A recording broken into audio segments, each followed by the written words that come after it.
Well, hey everyone, welcome to our Let's Talk Race and Faith series. For the next 4 weeks, we want to do a race and faith conversation on the subject of Black women. And so we have some wonderful Black ladies at the Well Community Church who I really respect, who I really love and admire, and I think have some really great things to say and to speak about kind of the racial climate in our country. And so I'm really excited for these next 4 weeks. I wanted to kind of give you an intro of why we're doing this. If you don't know me, my name's David. I'm a pastor at the Well, and right now I'm currently in a doctoral program studying urban theology, and we talk a lot about race. And one of my classmates said, when the George Floyd protests were going on, she just said, we really need to listen to Black women right now. And that was something, as a white person, I was just like, let me sit with that. Like, what does that mean? And how should I think about that, like theologically, scripturally? And as I just meditated on it, a verse that always kind of pops into my mind is this. Jesus says, "Blessed are the poor, for theirs is the kingdom." And that's in Luke. And what that means is the poor is obviously not just like the materially impoverished, but it's also the people on the margins as well. And, when you look at historically in America, the people who are the most on the margins, right, in this kind of world of race, since we live in a racialized society, we'd all kind of say that in this kind of racial caste system, whites are on top, and then the Black community is in the bottom, and then whoever else is kind of in between trying to figure out where they are in this kind of horrible, evil caste system that we've made, right? So on the bottom is typically, historically the Black community, but even at the lowest of the low, a lot would say is Black women. And so as I started thinking about that idea of blessed are the poor, for theirs is the kingdom, it's that idea of that the people historically who've been on the margins, who are at the bottom, are the ones who can sometimes represent and speak truth about the kingdom of God in ways that other maybe groups can't, right? And so I wanted to really bring some ladies on the Well. And as we've been in a season of listening and learning as a church about race and racial injustices in America, I wanted to give some of these ladies just a platform to speak truth, to speak wisdom, to be prophetic, and to kind of lead us, to be honest, as we are navigating this and as a church. And so just a couple ground rules. If for those listening, feel free to stay muted. You can show your video, that's totally fine, but we want to let the ladies on our panel do the talking. If you have a question, we most likely won't answer it today, but on our 4th week, today we're going to talk about Black women in America, just generally speaking. Next week, we're going to be speaking about colorism, kind of this idea of how white is right, that mentality, that narrative, and how that kind of impacts every area of life. The 3rd week, we're going to talk about racism in the church. And then the 4th week, we want to just kind of leave it up as a Q&A. And so if you have questions, feel free to put that in the chat, and we will revisit those most likely on week 4. And then just one more ground rule as we get going here is that my guess is our ladies here, I've told them not to sugarcoat anything. And my guess is they're going to say some things that might make some of us uncomfortable. They might say some things that we might just flat out disagree with, right? But what I'd encourage you to do as we hear maybe challenging things, just to sit with it, right? Just to sit with it, pray about it. And if you need to process it, something like that one of the ladies says, before going to the ladies, I'd actually encourage you just to come to me and talk about it with me. If there's things that you just really need to wrestle through or have questions, or even if you're angry about, right? Come to me and kind of vent to me. But I want these ladies just to have the freedom to be able to express, I think, some of the convictions that God has put on their heart. So all that being said, I've done a lot of talking now, but it's time to turn it over to the ladies here. So First off, we just kind of wanted to do some basic introductions. So ladies, I'd love for y'all to just kind of share like who you are, your background, your kind of your origin story. How did you come to the faith? How did you get connected to the well? Just those things. So let's start with Amanda. Amanda, why don't you lead us? Okay. Hi, guys. It's really cool, first of all, to see all the people that have logged on. I was a little like, no one's going to come. But no, that's super awesome to see you guys just be interested in this.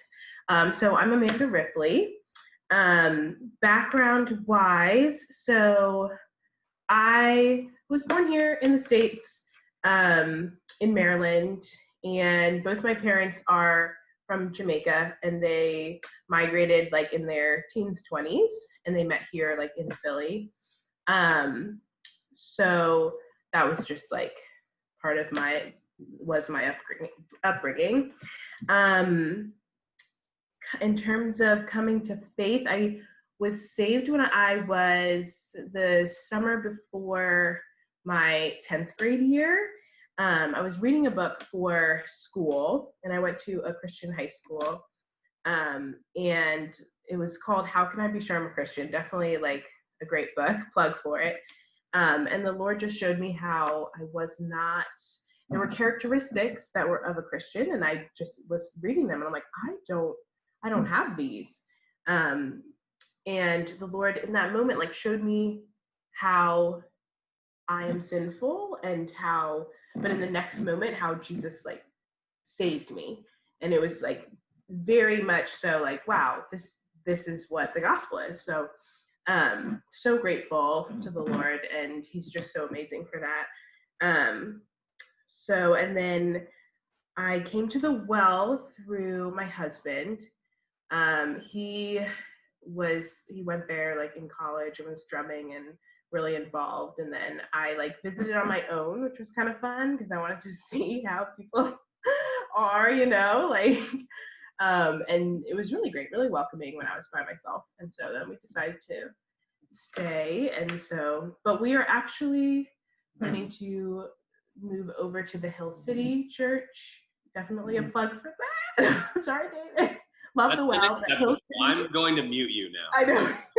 Hill City's going to be a church plant in College Park that we're super excited about, that Danny is leading. So definitely if you have any questions about that, plug for that too. But yeah, that's how I ended up here. Thanks, Amanda. Let's switch to Jennifer, or the well. Oh, whoops, my bad. Okay. My name is Jennifer Bogner, and a little bit about me background-wise. Sorry, it's distracting. I can hear myself in the other room. But I was the first person in my family born in the United States. My mom, my dad, my older sister and older brother moved here a few months before I was born from Nigeria, and most of our family still lives in Nigeria. So I grew up in a Nigerian household, but in the American culture. So that was confusing in and of itself, kind of like you walk into your house and you're in one culture, and then you go outside of your house and you're in another culture, and trying to kind of figure that out, which I think would tie into my coming to faith background. I think a lot of confusion kind of being, I know we talk about third culture kids for missionary kids, and while it's not the same because my parents weren't missionaries, I was still kind of third culture because I didn't fit in fully with Nigerian culture. I didn't fit in fully with what I was seeing with the kids that I grew up with that were American. And so just a lot of identity questions and things like that. And then also kind of seeing how people saw people that looked like me, darker skinned, Black, African, and seeing the way that, I'm not very much valued as a person in a lot of other people's eyes. That kind of led to me searching for my value in everything other than God. So in college, it was just kind of a 4-year being in in a pit, like a 4-year pit, basically, of looking for my value, not finding it, just in terrible, traumatic ways. And so my senior year, I just was so tired of being at the bottom, and just allowing so much evil to be done to me, and then doing so many evil things because I wanted to be loved, that I eventually said, I was like, Lord, if you really want me, because I was raised in a Christian household, so I knew who Jesus was, like with my head and things. If you really want me, then you need to move me out of my situation and just get me fully away from the people I know, because I'm too weak to kind of say no to what I know I should be saying no to. So you have to kind of get me away. So he did. He moved me across the country from Maryland to Seattle. And I'd say in the first week or two, I started going to a new church. And that's where God was just like, I am who I say I am. And it was just like, bam, well, I'm all for you now, Jesus. So that was my coming to faith story. And immediately after that, finished out my year in the PhD program there, came back to Maryland, and was literally all about Jesus. So how I came to the law, I've been going here for about 6 months now. I was working at Grace Community Church, where we just had our church on the lawn. I was working there in the children's ministry, and Pastor Matt asked one of the people there if they had any idea of people that would just be good and a good fit for children's ministry. So we prayed about it.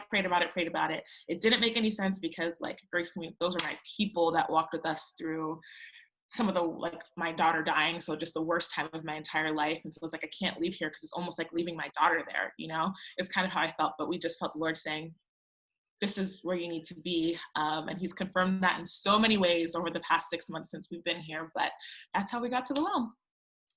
Awesome. Well, thanks, Jennifer. We're really glad to have you here. Is LaWanda and Tamekia, are they back with us? Yeah. Yes. I think yes. Okay. Since I'm the youngest, I always felt like the youngest couldn't go first. So Tamekia, why don't you go first? LaWanda and Tamekia are sisters. I think that is an excellent choice, David, because LaWanda always goes first, but not today. Yeah. So my name is Tamekia Jackson, and I am sisters with LaWanda Townsend, who you'll hear from in just a moment. We grew up in Houston, Texas. We grew up in a single-parent home. It was me, my sister, and my mom, and we absolutely loved and adored it. But if you know us, you've probably heard us talk about our mom because she's wonderful and so much fun. Let's see. So that's a little bit about like my hometown, where I grew up, and we grew up like just being exposed to a lot of stuff. And when I say a lot of stuff, realistic, I mean a lot of things, but really being exposed to lots of different activities, always going outside of our community, outside of our neighborhood. My mom, one of the reasons we love her so much is because she did an excellent job of just making sure that we had a lot of different experiences. And one of those things that was really important to her, and that is still really important to LaWanda and I, is going to church and being active in church, and really developing a love and a passion for God and for Christ. And that awareness developed really early for me, but it developed really early for me, just being aware of God, knowing who God is, being aware of like my being a child of God and all of those things. But I think I did not really take ownership of my faith until I was, it was kind of a touch and go game from high school through college. And I say that because I also grew up doing a lot of theater. And while I absolutely love and adore theater and the arts, it was very much about knowing for yourself what is good and deciding what is right for yourself. And so I think that really took me down a path of just trying to explore new and different things. And so I would say that I probably solidly came back into my faith and really started growing as a Christian when I was in my mid to early 20s, and continued on from there. So for anyone with like a child in a wayward phase, just know that it's true. If you train up a child in the way that they should go, that they will come back to it. You know, God continues to call out to us and for us. So we've been at the well for 2 years, I believe. We were fortunate enough to find it after going through several churches in the DC area, and just really glad to have found a home where I felt like I could grow spiritually, and that I knew was just like the right place for me. So it's been a really great community to be a part of. That's great. Thanks, Tamekia. LaWanda, anything to add to that? So I was born in Germany. Both of our parents were in the Air Force, and my mom and dad divorced early after my sister was born. And so, as Tamekia said, we were raised in a single parent household. But my dad was always like a present-ish figure, though he lived in another state, but we would talk to him often and see him a couple times a year, stuff like that. So it was good. My come to faith story is a little different, and it probably sounds weird, but I'll share it anyway. So when we were younger, my mom went to a Black Christian church, Pentecostal church, and they were having a revival. That's what they call them, revivals.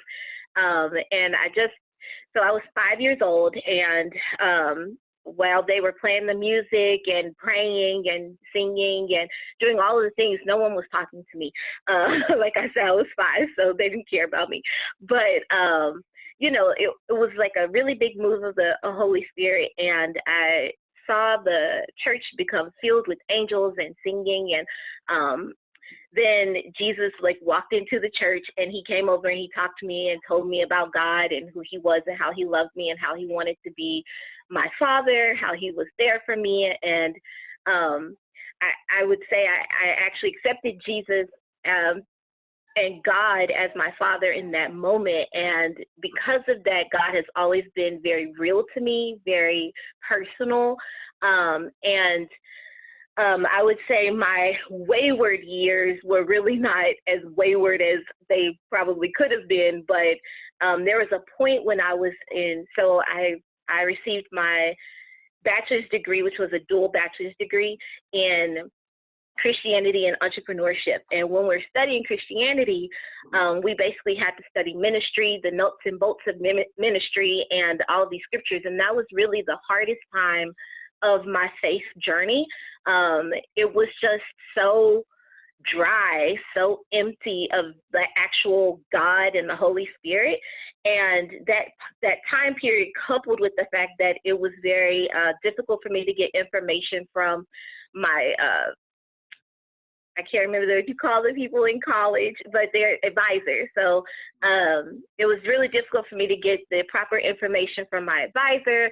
And I just felt like, what is the point of serving God? It's too hard to serve you. Like, it's too hard to be a Christian. The things that I want to do, I don't think that I had the strength or the power to do, or just like the actual willpower to want to do God's will. And so I just stayed to myself, and I didn't go to church, and I worked, and I read my Bible at home, and I really just checked out of the whole like being around Christians aspect of Christianity, and I just would pray and talk to God on my own. And then so during this time period, I married, I had children, and I moved away from home. And it was after I moved away from home that God really began to pursue me and draw me back into the church. And so I came full force into doing God's will, following his plan, being obedient and listening to him. And I would say that was 2009. And since 2009, I have been faithfully serving God in every capacity that he has called me. So that's my come to faith and stick with the faith story. My time at the well, like Tamekia said, we joined in 2017 in December, and I believe God led us here because the church was just so socially justice-minded that it really resonated with the Holy Spirit inside of me, and I wanted to hear more of the scripture in that light. So that's me. Great. Well, we really do have an all-star panel here, and ladies, really, it's a blessing to get to know y'all a little bit and hear your story. But let's jump in, okay? Let's jump in. And so this is a softball question, but I think it's a powerful question. Is what is it like to be a Black woman in America? And what I mean by that is, maybe to be a little more specific is, how have y'all experienced racism? Now, when we say racism, if you kind of study this stuff, it does seem like the definition's kind of changing. So what we'll kind of use kind of two kind of definitions, right? So there's personal racism, right? So how have you individually experienced racism, meaning discrimination, prejudice based on the color of your skin? But then also, hey, how have you as a Black woman experienced systemic racism? And systemic racism would be that idea of how that prejudice against one's skin color is in our systems, is in our government institutions, but even the narratives that are above that, right? The narratives of what we kind of view as beautiful or right or lovely or pure.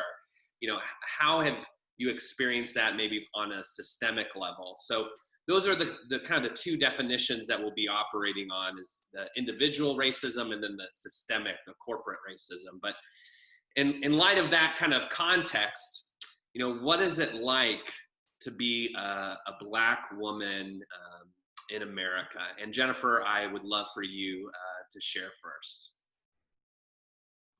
All right. Well, I mean, in some ways, it's like being a human, because I have the same exact struggles as people that live and breathe, right?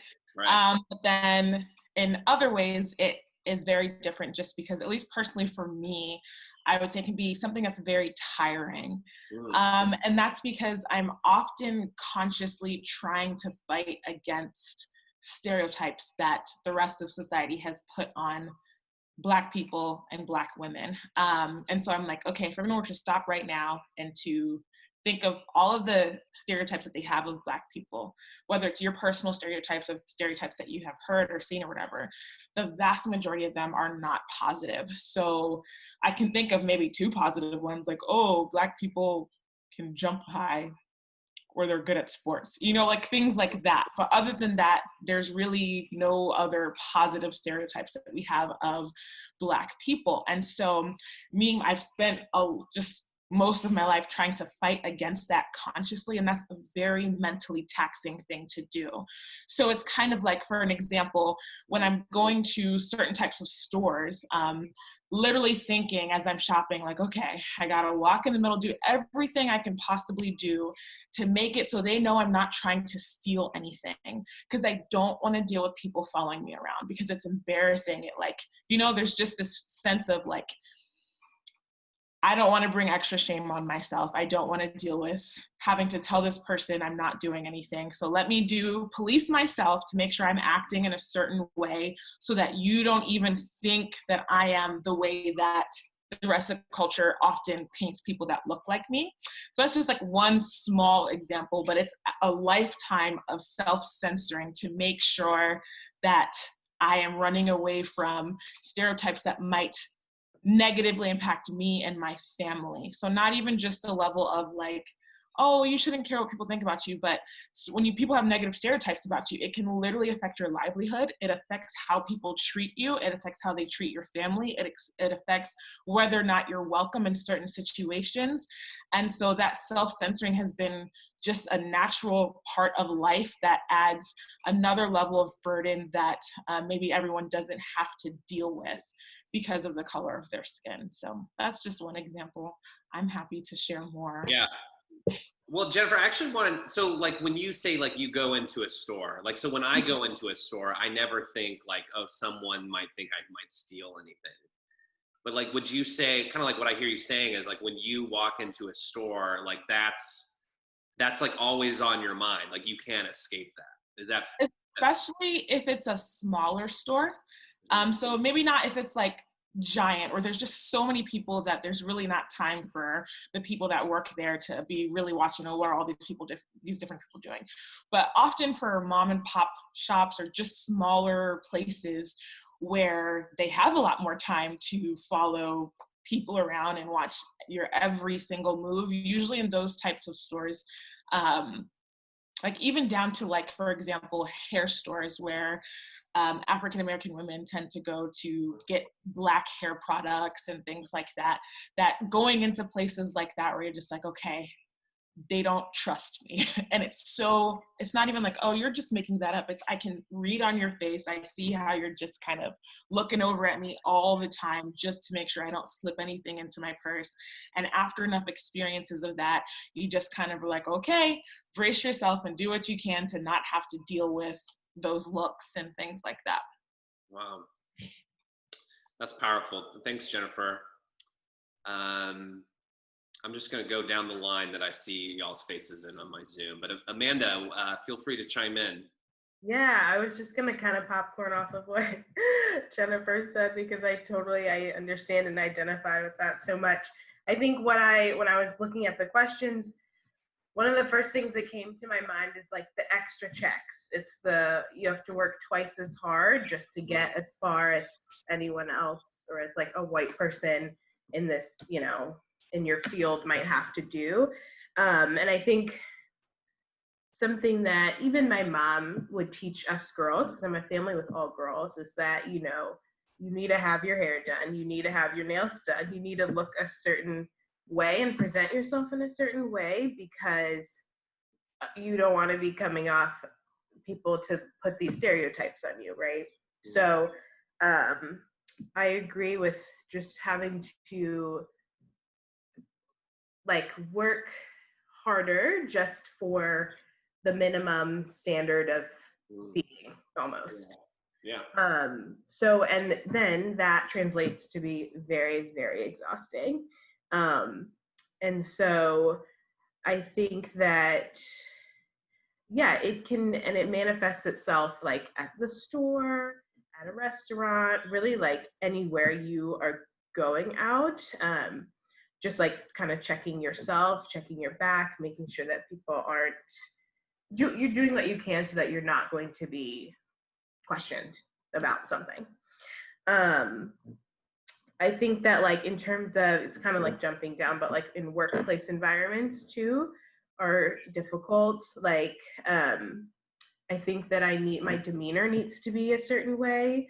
Like I will definitely try to be calmer and quieter and not to talk back too much, make a scene, just definitely subdued, because you get into this whole angry Black woman situation that's always put on people, put on us oftentimes. So that can be, it's just tiring and difficult to kind of navigate. Could you unpack kind of that stereotype, that stigma of the angry Black woman for us some? Yeah, I don't know why we got that.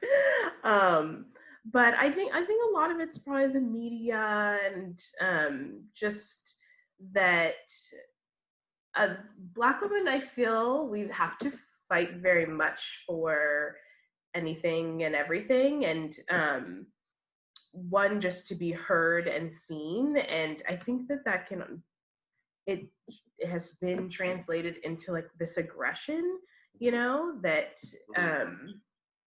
is misread. And so there are often that it just comes out. People will be like, oh, you are, you know, you don't want to be like this angry Black woman or whatever, you know, and that's what is put like in the media, like a Black woman does blah, blah, blah, you know?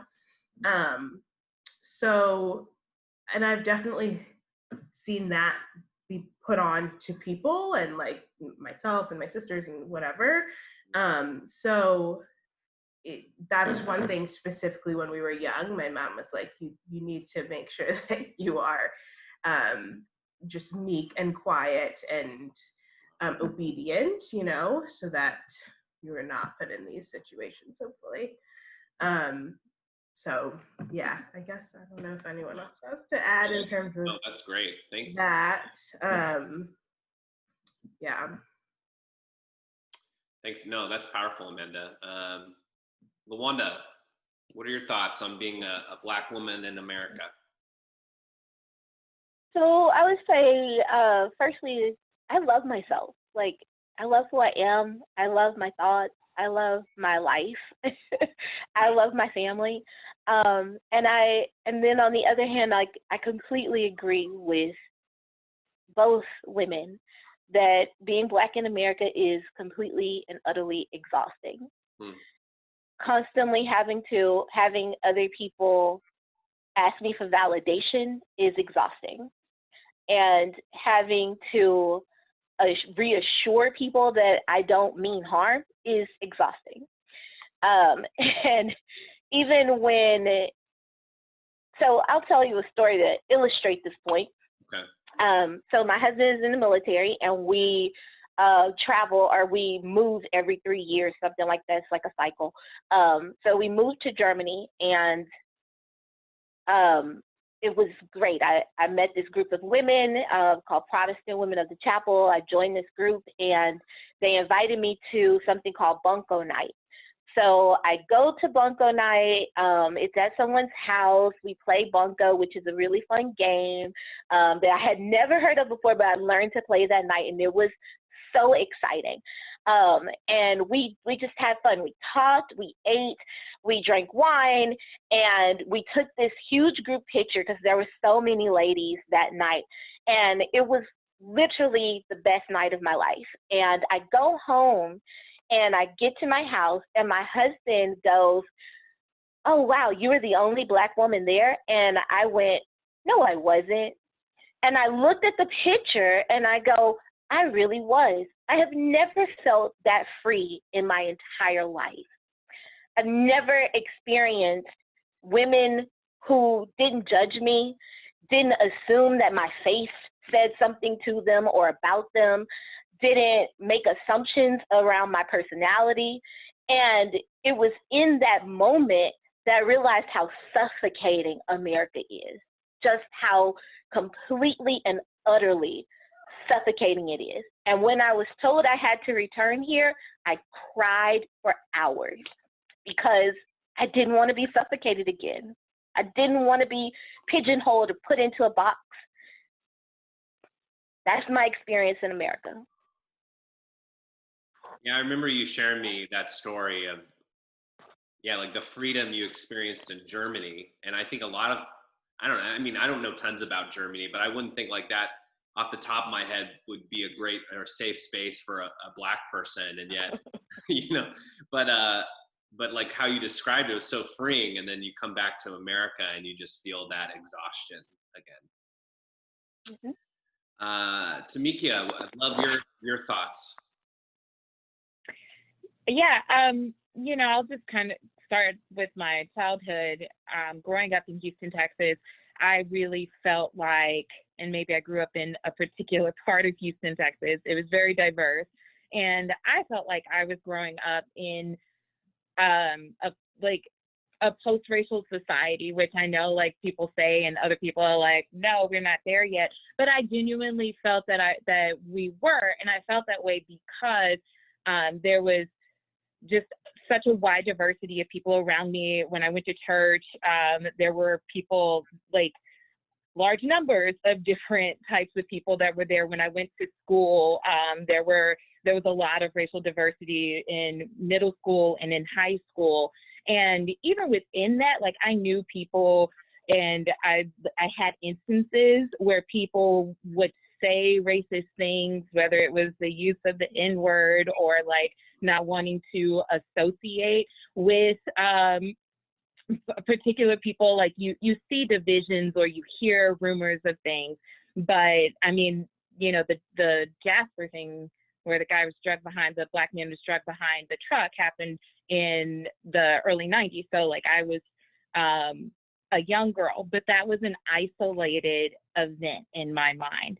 And it was not until I got to college when I started to see that the world was not as diverse and open as I thought it was. I mentioned earlier that I was in theater, and I went to a performing and visual arts high school. And at that high school, I think they did a remarkable job of just having relatively colorblind casting. I mean, when it was necessary, they put people into particular roles, but like if it had something specific to do with race. And I think that that's important to uphold the integrity of the story. But other than that, you really saw a lot of truly diverse casting. And when I was in college, that changed quite a bit. It just was not the case. It was not, you saw a lot of typecasting, I would say, for lack of a better word, and just not approaching the stage or the story with an imagination for who could be playing that role.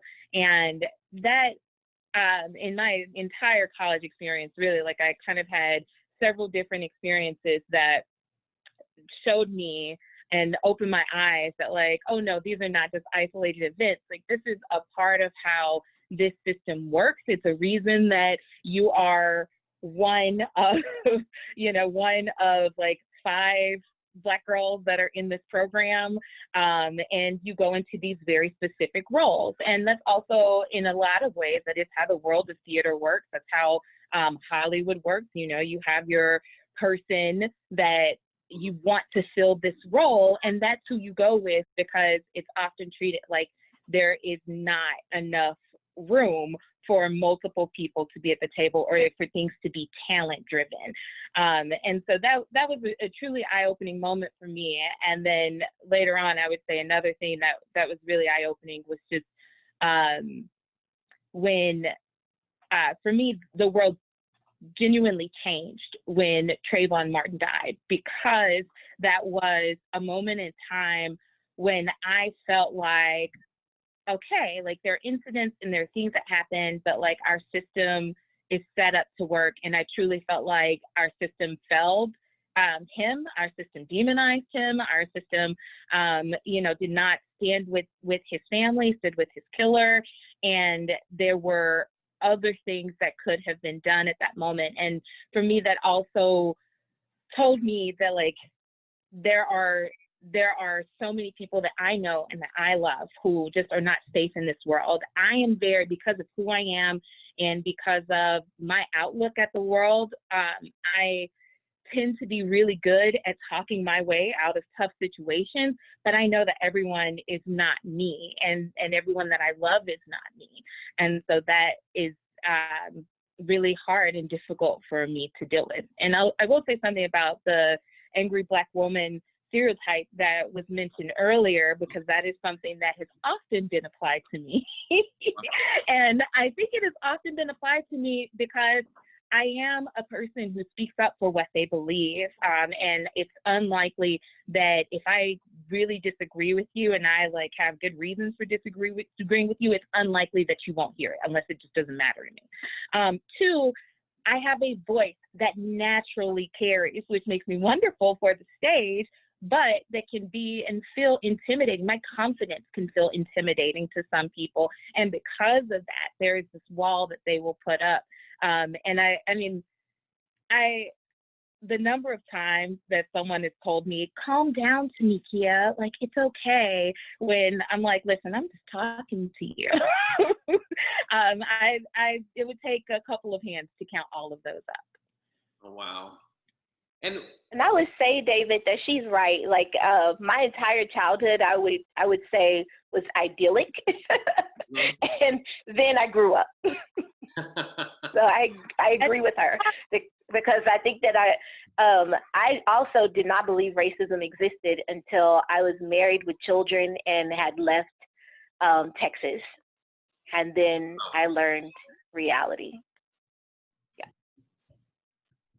And one more thing, yeah, Angry Black, I will just say that, you know, we know that all stereotypes are based in some sort of reality. And again, like those things about my voice, about my particular desire to stand up for rightness or truth or whatever it is that I see, you know, and also just like the animation that comes with a lot of Black women, that's different from what people who are not Black may see when someone disagrees with them. And I think that is the thing that goes to this, oh, you're angry and I don't know how to deal with that. I'm gonna kind of like, so, but you're not angry, right? You're not saying like, it's not, no, I'm not angry. I'm just, I mean, maybe I'm at a loss for words. I'm just being myself. So, David, we were at a gas station. Actually, my husband and I were picking Tamekia and her daughter up. So we were traveling across country, and her friend brought Tamekia to meet us so we could continue coming back to D.C. And I was catching up with Portia, who's her friend who was driving. And at the same time, my husband also had his white friends come, because he's white, to come and meet him at the gas station. So there were 3 vehicles, 2 groups. There was a group of Black ladies and there was a group of white men. The white men were loud. They were laughing. They were hollering. They were jumping up and down, doing all types of antics in the front of my van. The Black women behind the van, we were talking, we were laughing, we were discussing politics. We were not being foolish. We were discussing foolishness. That's what those white guys were doing, my husband included. And someone told the attendant that we were having a fight, and he runs out and he yells, "No, you can't do this on our property. Break it up, break it up." And we're looking at him like, we can't do what? Have a conversation at a gas station? Yes, we can. So my husband comes out and he's like, what is happening? He said nothing to those white men, but he assumed that we were fighting. That's what we mean. Yeah. When I say we're not having any type of contention at all, we are actually enjoying a lively debate of different topics that, we actually all agree on. We have the same viewpoint. Yeah. So it's not even like we were arguing. We were just like, oh, yes, that's how I feel. Yes, that's how I feel. But they saw us as an angry group of Black women who were going to fight outside of a gas station with our very young children present. No. Which is ridiculous. It was completely ridiculous. Thank you for explaining that. That's like I'm sorry you have to explain it that way, but at least for myself, I'm like, okay, that totally makes sense now, right? It's just 2 groups of people doing the same exact thing. When Black women do it, it's like, what's wrong? Why y'all so mad? Why y'all so loud, right? Why can't y'all just be quiet, right? Okay.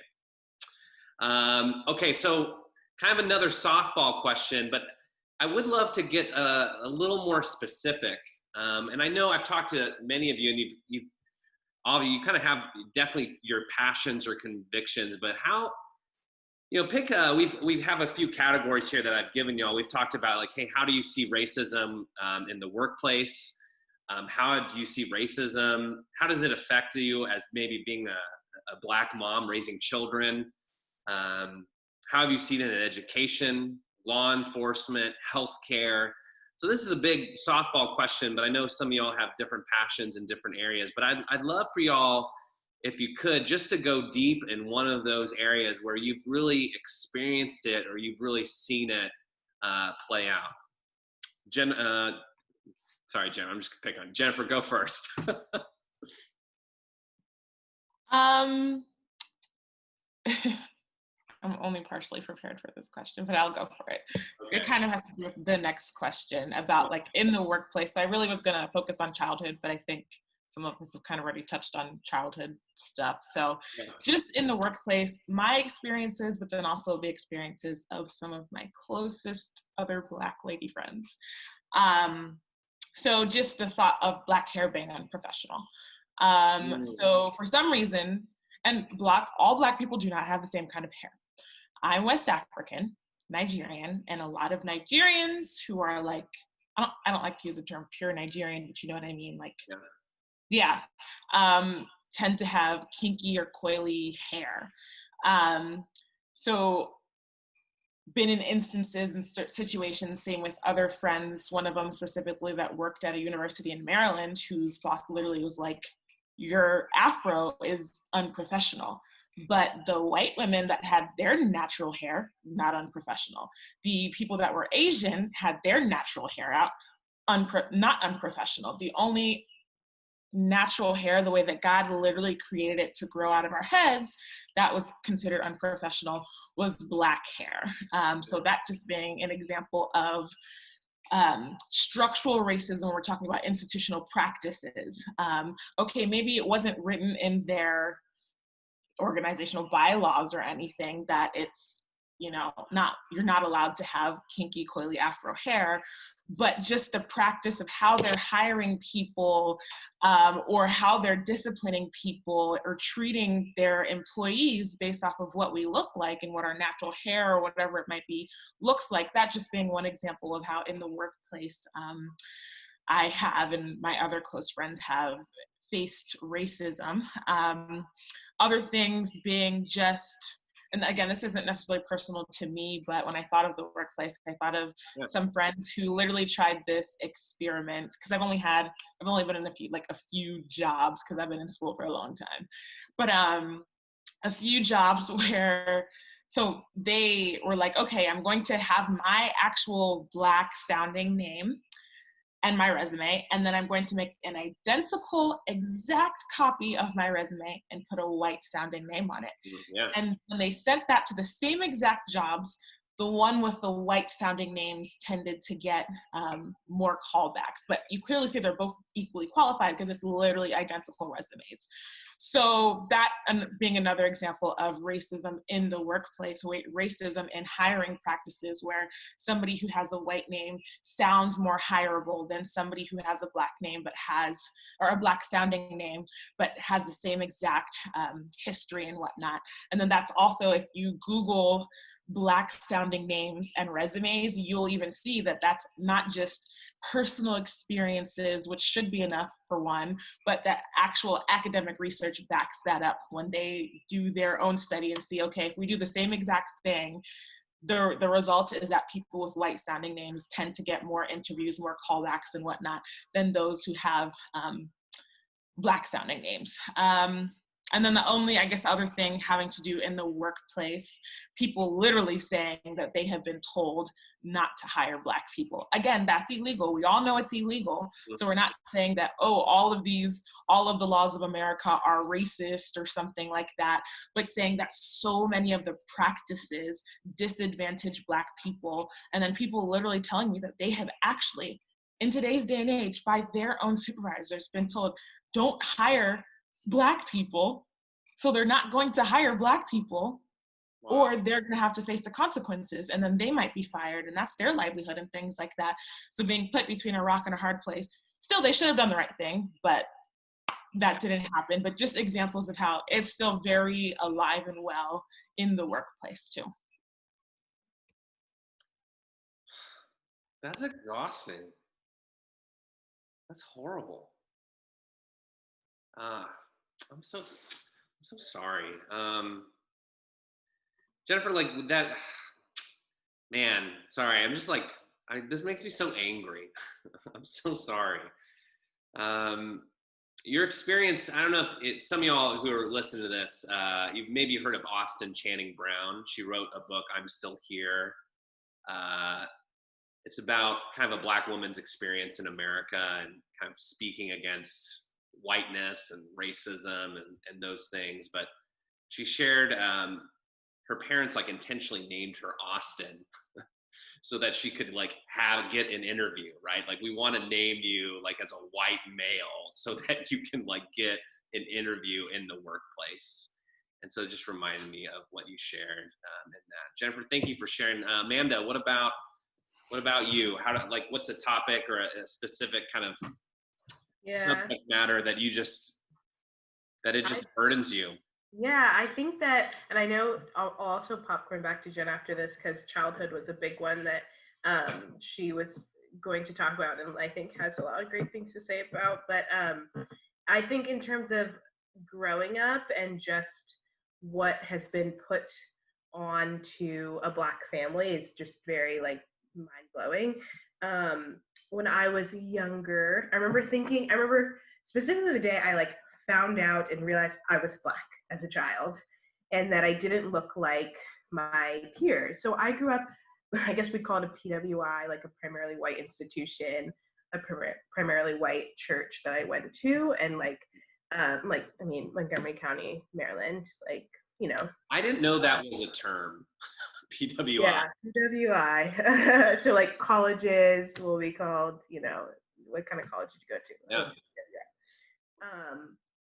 So I remember realizing that and being very frustrated because I didn't look like all of the other girls in my class. And again, the hair situation is like, we could probably have a whole nother 2-hour conversation about it, but my hair was very different from theirs. And it's the little kids trying to touch your hair saying, why is your skin not look like mine? And like things like that, that I think as a child you don't realize is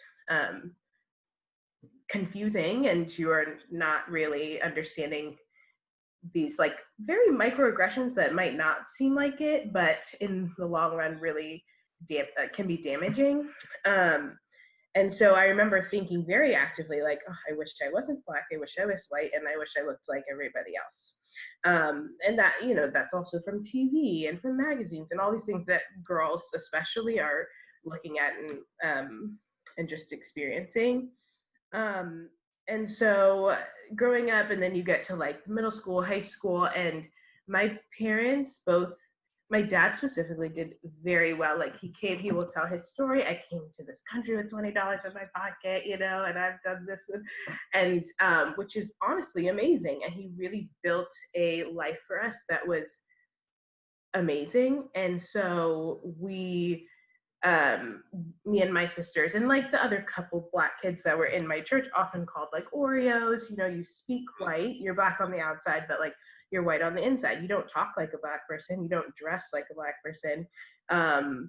You don't act like one. And so, I mean, if you think about this as a kid learning, and then I think also Jen had mentioned this, like your parents being from like migrating. So my parents are Jamaican, so that's my household.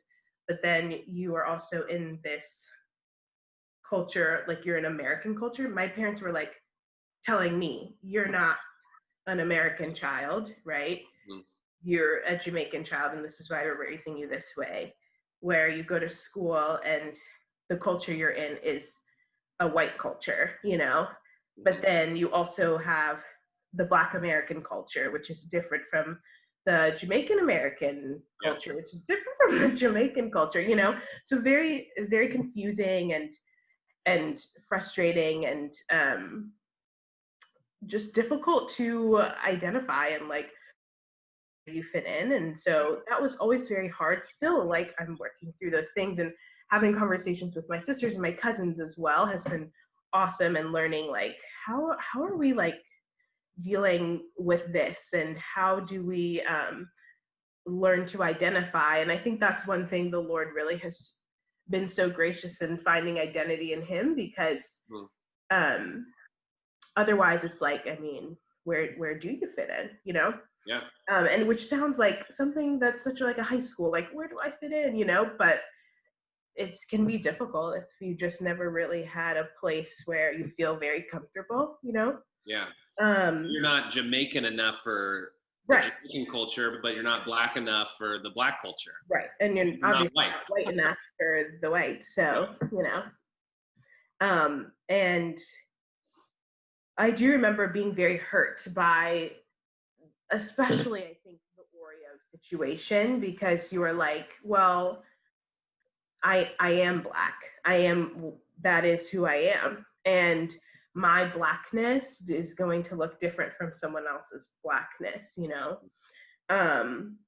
So I think that was one thing that came out of my childhood, you know, and these, like, I guess microaggressions, I don't know if that's technically the term that you would use, that grew, you know, throughout my life.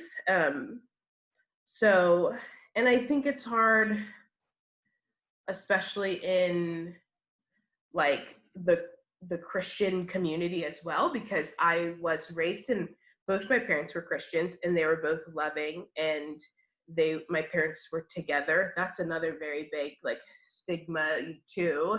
And so that was always hard. It's like, well, you live this like quote unquote white life, so, you know, you're very privileged to be, you know, living in this kind of way.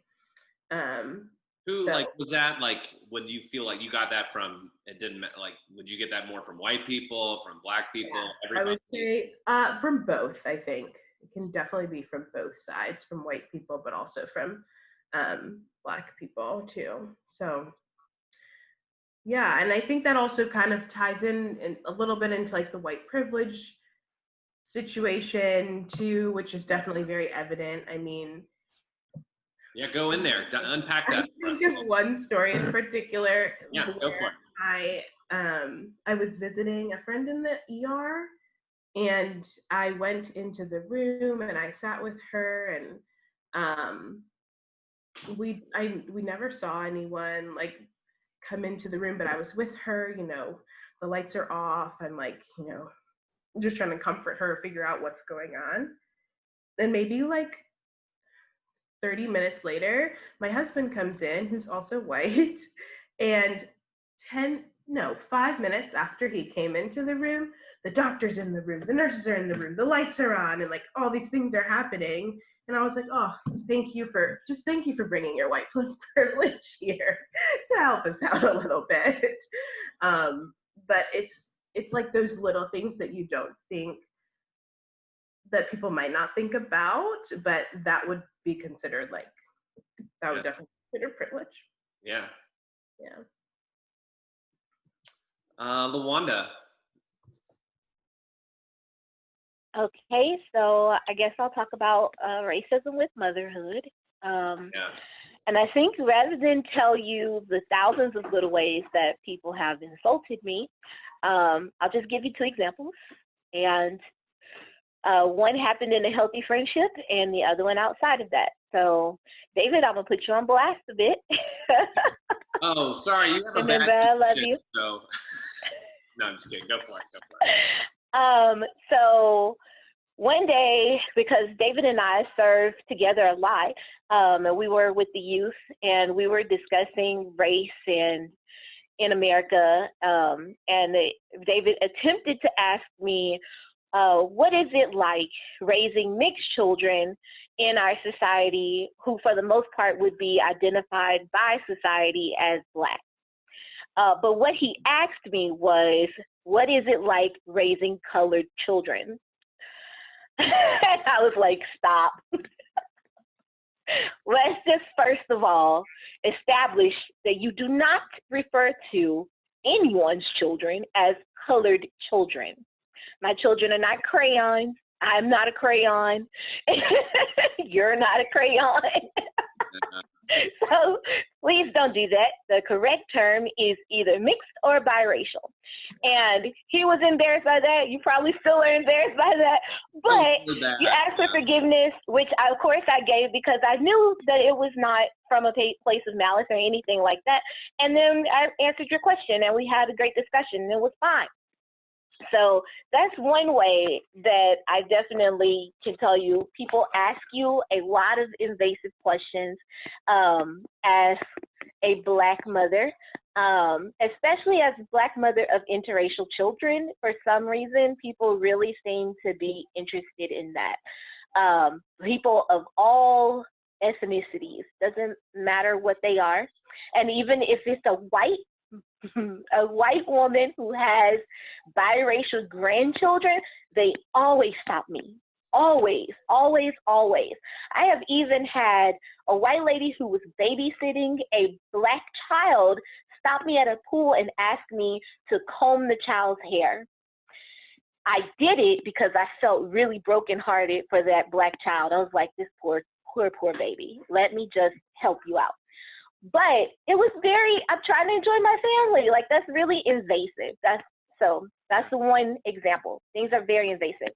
The second example, which is extremely painful and basically caused the end of an acquaintanceship, happened after we left Texas and we moved to Georgia. We've been stationed there for a couple of years, but we always go back home a couple times a year to visit friends and family. Over the course of several years since I met my husband, he always took me to visit a friend of his that lived in Denton, and we stayed with him and his grandmother and his dad, and his grandmother would cook us breakfast, and we'd hang out, and we would eat together, and we'd talk about all from top to bottom topics. Well, one day we went to dinner with another friend of his who was just in town with and he is African, and his fiance was a white woman. And we went to dinner, so it's me, my husband, his friend, and his fiance, and then the white guy that whose house we're staying at. So this guy had been married for like 2 years. He had been in the military and he'd gotten divorced, and his wife had cheated on him, and he was having like a lot of issues, just like in general. But we were discussing him pursuing a relationship. It had been like 5 years since his divorce, and he was looking forward to finding someone to get married and have children with.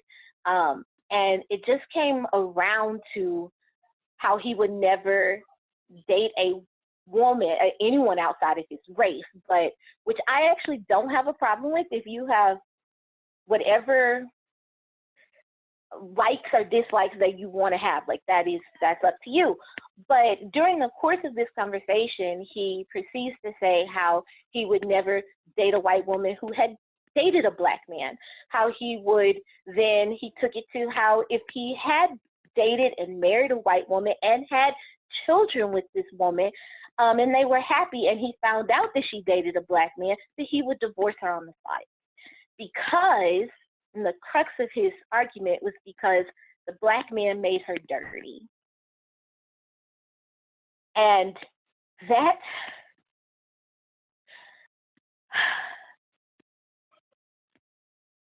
I can't understand that type of thinking. To this day, I don't understand it. It broke my heart. It injured me in a way I don't think I heal from, because while he was saying those words to us, my children, my beautiful boys, my gorgeous daughter was at his house, sleeping in a bed in a room that belonged to this man,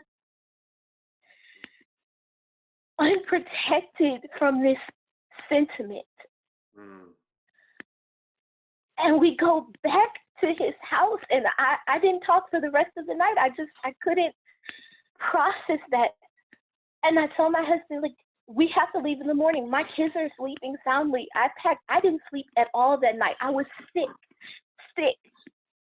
to be here in this place where someone can have such despicable feelings for another human being that you would think that they in and of themselves are dirty. I can't even, I don't know.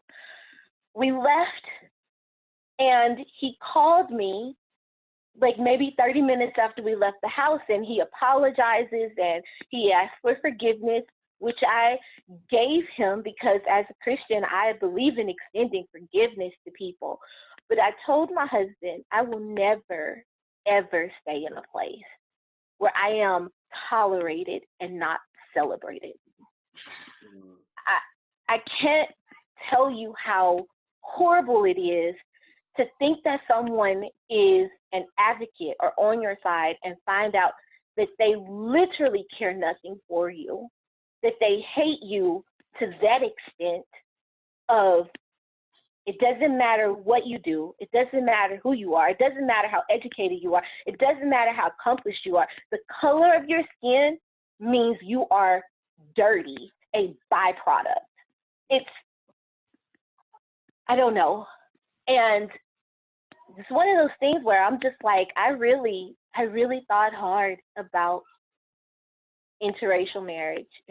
I really thought hard about how this was something this is a world that my husband grew up in. Like, he thought that was a normal statement.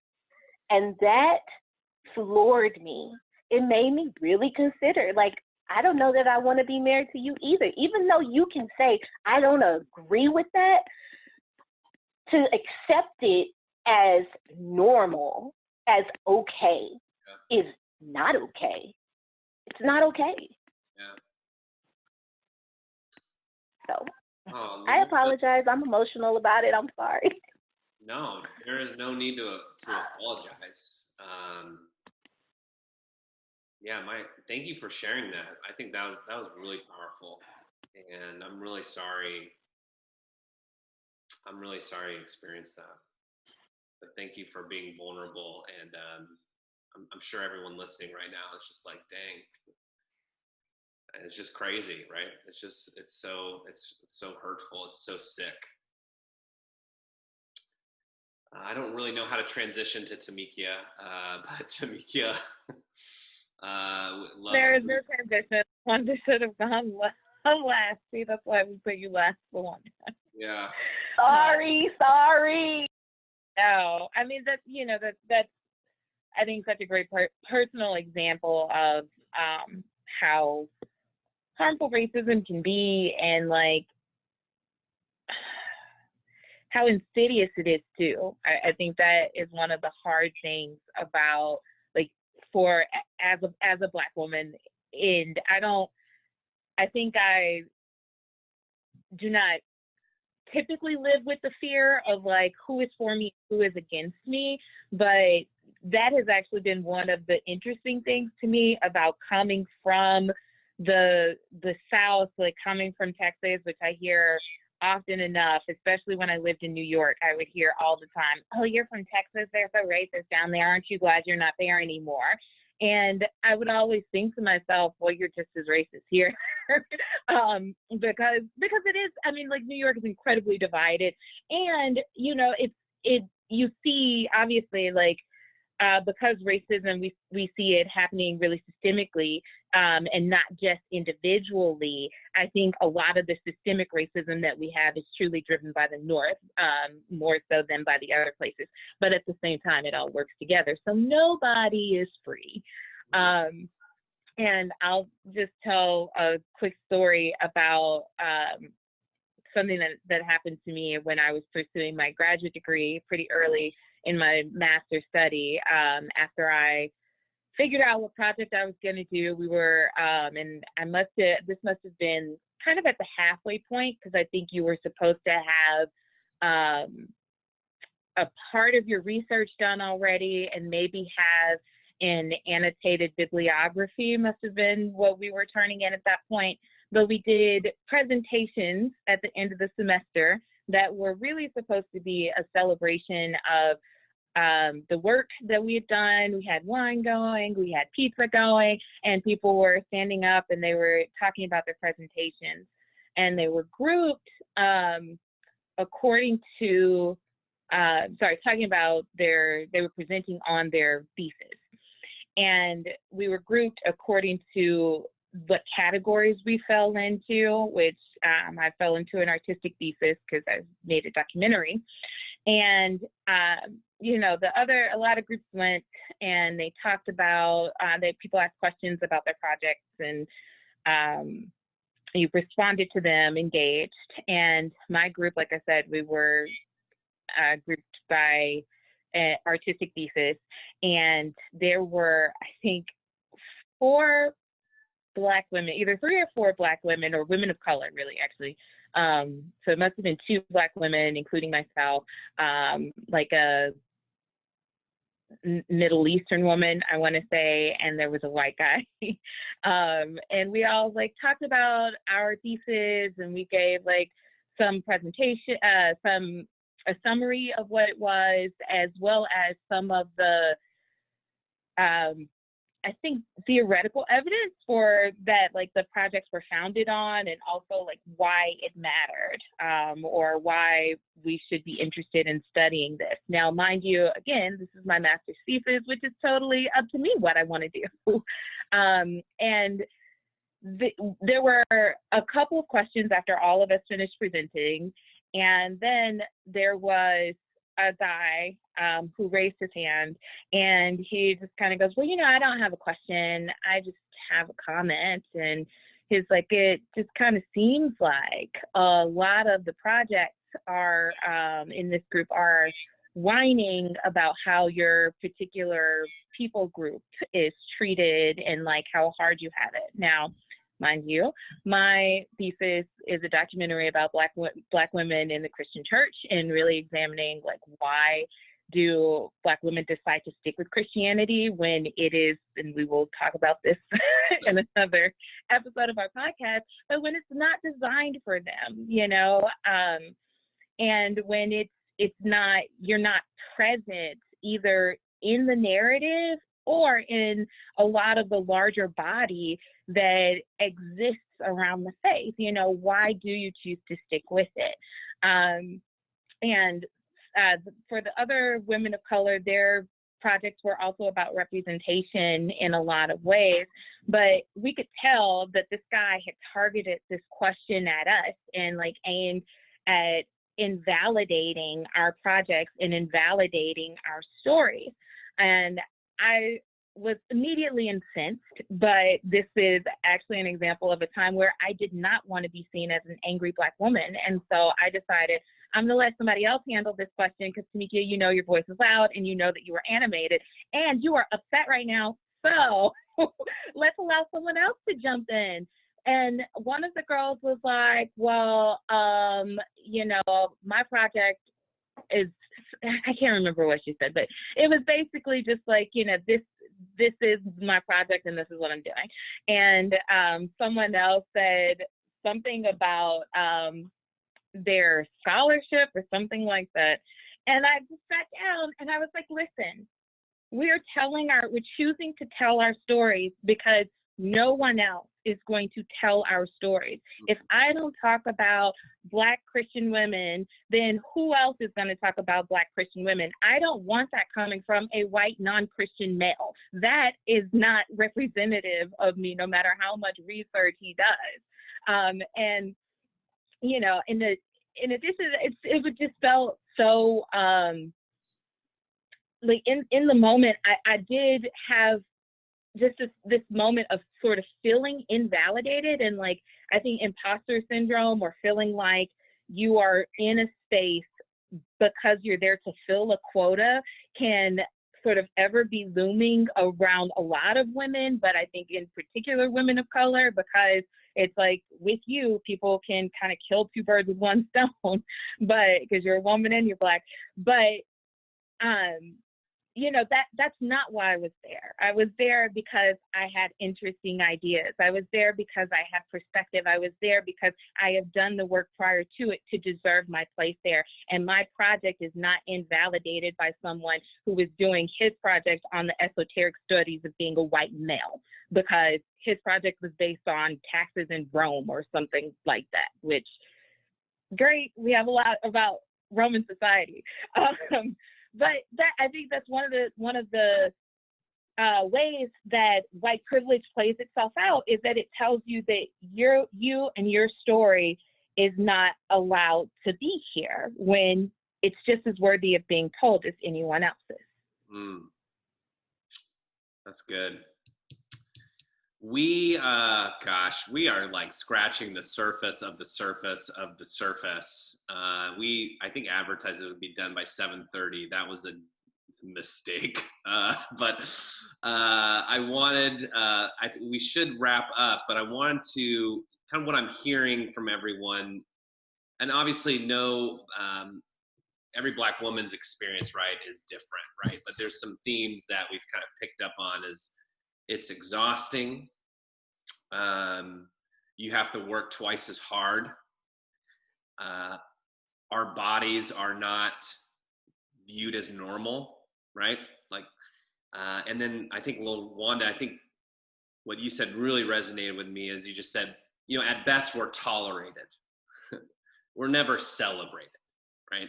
At best, and so if that's the context that we're living in, or that y'all are living in, excuse me, but that's the climate of our country, of our culture, how has your faith helped you endure that? As I hear your stories, I'm just thinking like, man, I would just want to give up, right? I just want to throw in the towel and be like, excuse my language, but kind of F this, let's burn this thing to the ground, right? So how does like the gospel of Christ ground you or comfort you or anchor you in a world, as Austin Channing Brown says, in a world that was made for whiteness, so to speak? So I'd love anyone who wants to chime in, just go for it. I can start. Yeah. So for me, it's just that constant reminder that no one can ascribe to me any more value than God already has. Like, did you die for my sins? No. There's one who did, and that was the Son of God. Only he did. Only he reconciles me to God. So anyone else's opinion of me is really eternally insignificant. So if the Most High God says that I'm fearfully and wonderfully made, really what can anyone else say about me? It really just doesn't matter. Now I'm human, I forget that, and I go into those like, oh, but this, that, and the other, oh, this, that, and the other. But then just God continually reminding me, who have I said you are? What have I done? Who am I to you? And just rooting me in the truth of the gospel that no one can take or add to my value, because God has given me the highest value that is possible. And that the one who made me and who made everybody else wants me to be his. So it really doesn't matter ultimately how you feel about me. Even if to the day I die, people are still not celebrating Black women. People still are following me around in stores or saying terrible things about me or looking at me funny when I'm with my husband or whatever it might be. Ultimately, the God of the universe has redeemed me and called me his own. So, Amen. Whoever wants to chime in next can. I'll go. Yeah. So I would say it's one of the things that's really encouraging to me is just looking at the genealogy of Jesus Christ, and looking at all of the people who are included in that genealogy. And with that as well, when you look at sort of the standout people, I'm very, very aware of, I think, of my sin, of my downfallings, and of the temptation, like in myself, to not feel worthy, that also comes with like other things telling me that I'm not worthy. But that does not change the truth, which is, as Jennifer says, that Jesus came and he died for me, and that like God, he didn't just like think about me afterwards, but God saw me. I love the story of Hagar. And when she is out in the desert and God sees her and he provides for her, and he also tells her to go back. But, there's this moment where she says, you are El Roi, you are the God that sees. And I think that that's so powerful in those moments when, I'm told that I don't matter, or I feel like I'm being told that I don't matter, that my voice is not important. It's one of my favorite stories in scripture. Amanda, what about you? Yeah, I think that for me, a lot of it is really just that my identity, like Christ gives me my identity. I know there was a Priscilla Schreier, like, I don't know if it's a podcast or like a sermon that she did, talking about how first she is a Christian woman and then she is a Black woman, and that is difficult sometimes to wrestle with because that's what you are. It's like, no, I am a Black woman, and it's good to identify and really like live in it. But the Lord changes who we are and who we belong to. And so that, especially now, is what I think is anchoring, I guess, for me, and what the Lord is teaching me, and that He is the one who guides, and He is the one who gives me my identity and just how I am relating to everyone. Yeah. It's great. So I would say I see myself the opposite of how the world sees me. So I see myself first as a child of God who has been redeemed, and I see myself second as a woman, and I see myself third as a Black woman. And I think that is important for me because my identity, as all the ladies said, is in God. It is in who God has said I am. And the thing that I recognize the most is that God said we are all sinners. No one is good, no, not one. And so sin is prevalent in every single human being on this planet. So I am not the face of sin. I'm not dirty because my skin is Black. You're all dirty. To put it in context, you're all dirty. We're all sinful. And so according to God, we're on the exact same playing field, which means we have none. We're unworthy. We don't deserve. None of us do. But God sent Jesus here to redeem us. And so I am first and foremost a redeemed child of God, loved by God. And I would say the second thing that really tethers me to my faith is my mom teaching me that there are 0 white people in the Bible and there are 0 mainstream people in the Bible. They're all outsiders. They're all in the margins of society. The entire Bible is written to brown people and is about brown people living in the Middle East in a time throughout the ages where God was calling them, not the main, not the majority, but the minority. And so that resonates with me. Whether it is the story that people choose to tell in churches or not, I couldn't care less because I read my Bible and I can see what God has said. So that's why I stick with Christ. I didn't know Jesus wasn't white. No, I'm just kidding. I'm so sorry to burst your bubble. And by sorry, but he was not. You know, I wanted, I have the Bible, my picture Bible that I had when I was a kid that was the Bible that I became a Christian in. God used to help me come to Christ. And I was like, oh, I want to read this to my son. And I'm looking at all the pages and they're all white. And I was like, I don't know. I have to think about that one again. But anyways, ladies, this was amazing. Y'all are amazing. I feel like we just scratched the surface. There's so many other issues that we can jump into, and we are going to jump into. Next week, we're going to talk more about how the narrative of white is right, how colorism affects everything, really, in a kind of in a Black woman's lived experience. And so we're going to do a deep dive on that.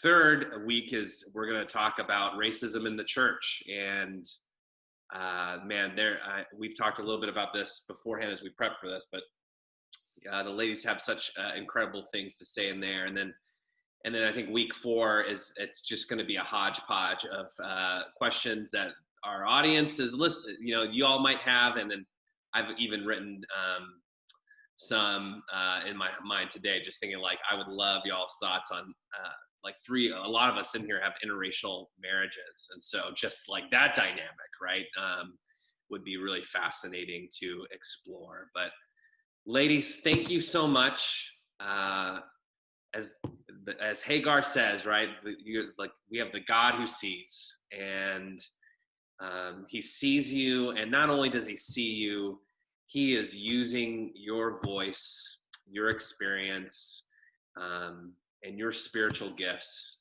to really edify the church, and hopefully to bring light in a dark world. And so thank you so much. Audience, if you have any questions, feel free to chat, email me, or whatever. Let me close in prayer, and then we'll call it a day, and then we'll resume next Sunday at 6:30. Just plan on going to 8-ish. Hopefully Amanda is with us next week because she's pregnant and could have a baby. Literally, like, when are you due, Amanda? Yeah, so I'm due the 26th of August, like 2.5 weeks. And I work next week, so I won't be here next week. Oh, okay. Yeah. We'll see how much we got. We wanted to get Amanda in, though, because Amanda's awesome. So thanks for joining us, Amanda. Yeah, thanks. All right, let me pray real quick, and then we'll close. Heavenly Father, Lord, thank you so much for this conversation. Thank you for these ladies who are just so gifted, Lord, and so just so wonderful, and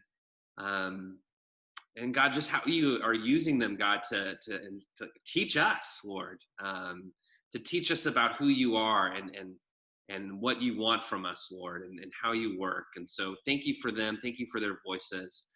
God, I pray, Lord, that we could use this conversation, God, for those of us who are listening and learning. Use it, God, to humble us. Use it to kind of see areas in our own life where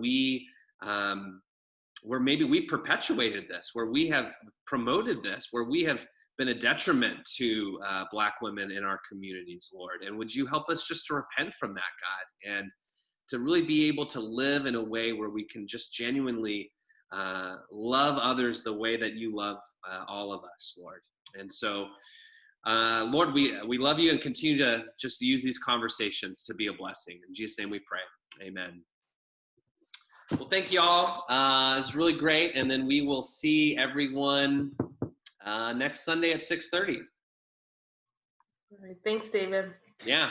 Bye. Bye, y'all.